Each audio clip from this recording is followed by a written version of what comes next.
ଆସ ପିଲେ ଆରମ୍ଭ କରିବା ଆଜିର ପାଠ୍ୟକ୍ରମଟି। ଆଜିର ବିଷୟବସ୍ତୁ ହେଉଛି ରଙ୍ଗମେଳ। କାଲି ଆମେ ରଙ୍ଗ ବିଷୟରେ ପଢ଼ିଥିଲୁ, ରଙ୍ଗମାନଙ୍କର ନାଁ ଜାଣିଥିଲୁ। ଆଜି ସେହି ରଙ୍ଗମାନଙ୍କୁ ନେଇ ରଙ୍ଗ ସହ ରଙ୍ଗର ମେଳ କରିବା।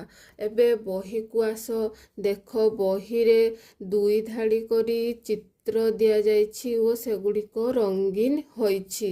ପ୍ରଥମ ଧାଡ଼ିରେ ଦେଖ 4ଟି ରଙ୍ଗ ରହିଅଛି।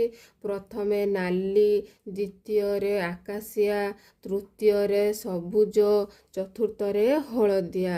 ଦ୍ୱିତୀୟ ଧାଡ଼ିରେ ମଧ୍ୟ ସେହି ରଙ୍ଗ ଦିଆଯାଇଛି ଓ ସେହି ଆକୃତି ମଧ୍ୟ ଅଛି।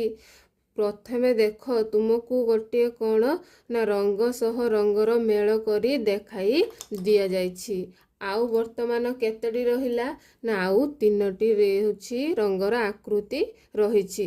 ସେଇ 3ଟିର କାମ କାହାର ନା ବର୍ତ୍ତମାନ ସେଇ 3ଟିର କାମ ହେଉଛି ତୁମମାନଙ୍କର। ଏବେ ଆସ, ନାଲି ପରେ କିଏ ରହିଛି ନା ଆକାଶିଆ। ଏବେ ଆମେ ଆକାଶିଆକୁ ଆକାଶିଆ ସହିତ ଯୋଡ଼ିବା। ଦ୍ୱିତୀୟରେ କ'ଣ ରହିଛି? ସବୁଜ। ସବୁଜକୁ ସବୁଜ ସହ ଯୋଡ଼ିଦେବା। ଚତୁର୍ଥରେ କିଏ ରହିଛି? ହଳଦିଆ।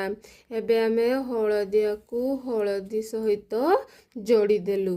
ତାହେଲେ ଆଜି ଶେଷ ହୋଇଛି ଆମର ଏହି ପାଠ୍ୟକ୍ରମଟି। ପିଲେ ତୁମେ ଘରେ ରଙ୍ଗର ଏମିତି ବିଭିନ୍ନ ଆକୃତି କରି ମୋତେ ଦେଖାଇବ।